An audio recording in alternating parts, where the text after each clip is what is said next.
up in Rockefeller Center. We are into the season. Hanukkah right around the corner. The holidays are upon us, and it's going to be great. 7:30 right now with Joe Piscopo. We're running a little late, but we are so thrilled to talk to our buddy Steve Adubato, a good friend, a smart man, and he sits in for us. When Daddy's got to go, Steve jumps in. Steve, you were great when you came on the show. Thank you for being here, Steve Adubato. Well, thank you. First of all, now I'm officially into the season. I heard bing. Dreary weather today, but now I'm feeling the white Christmas. I've got my $5 cup of Starbucks coffee. I'm all in.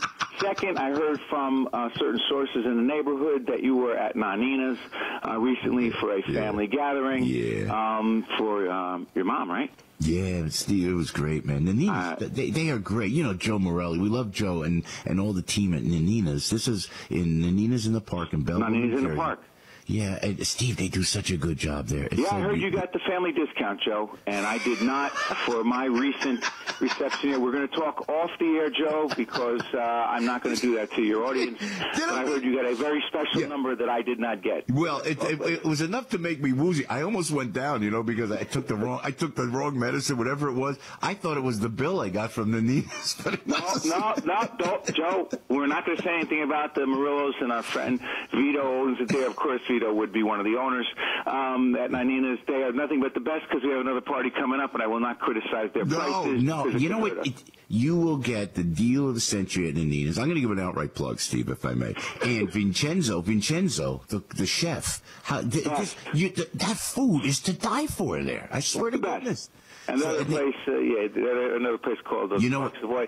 Listen, can you imagine we're going to be talking about police-minority relations and things like that, and crime and things, and we start out talking about Nanina's in the park and Italian food. Oh, but it's good because Only we Steve, can do that. But I know, because you know what, we're just two family guys, man. And it was, my mother said it was her birthday, and we had a big celebration, just a close family and some friends. And she said to me, it was the best day of my life, Joseph. She tells me like that. I said, Steve, come on, that's what it's all about, right there. I know. The other thing she said to you is one more thing I heard. What was that? Where's Steve Adubato? Yeah.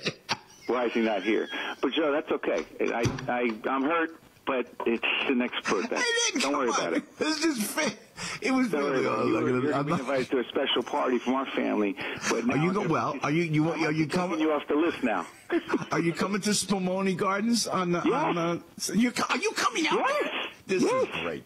See, you see, this is Arthur Idella, our friend, our famous defense attorney. That's right. He's on Fox News legal analyst, and Mama Idella. Hi, Mama Idella. She listens all the time. He's going to take us all out to Spumoni Gardens in Brooklyn on Friday, and Adubato's going to be there. Anthony Pope's going out. Anthony Pope, of course, is going to be there. Well, everybody's going to come out, and the morning team's going to be out there. So this is great. You're coming out, Steve. This is good. Frank, do you believe we do this?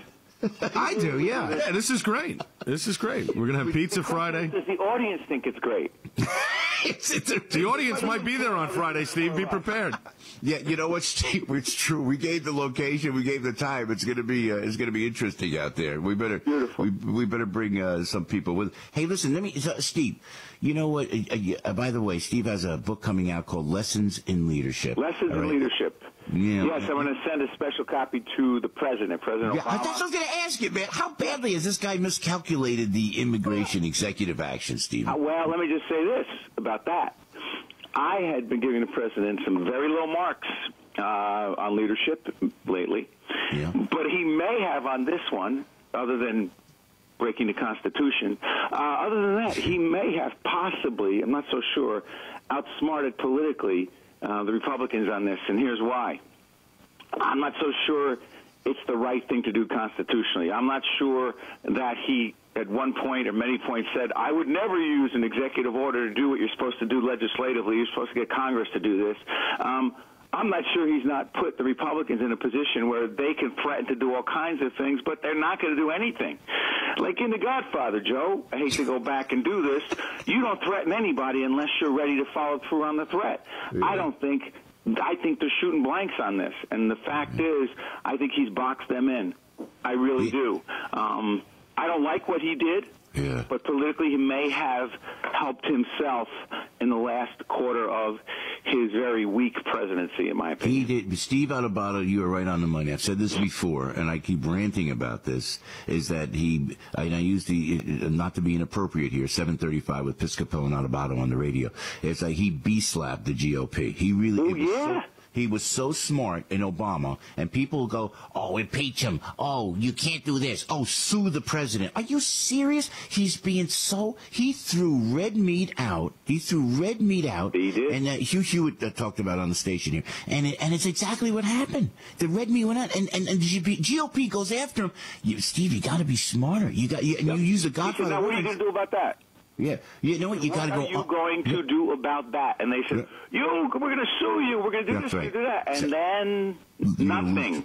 You're going to lose 2016. I'm telling you, you got to be smart about it. You got to be smart. Hey, Steve, I got to ask you about Newark, too, as well, because I'm so sick of hearing about Ferguson. As badly as we feel about this kid, Michael Brown, he was a thug, but you don't like to see any life lost. What's going to happen with the Eric Garner grand jury? What's going to happen there, Staten Island?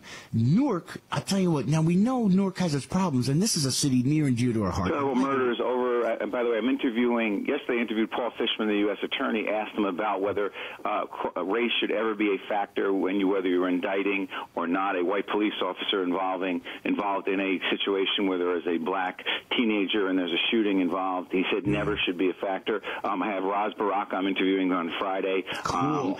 And there were 4 murders over the Thanksgiving weekend. He declares a state of emergency. I'm not sure what they should do. My opinion, Joe, I say this. Yeah. Newark police officers, cops are the best. Yep. Cops are the stand-up guys and women on the streets, the last line of defense. In my opinion, they need the state. They need the federal government.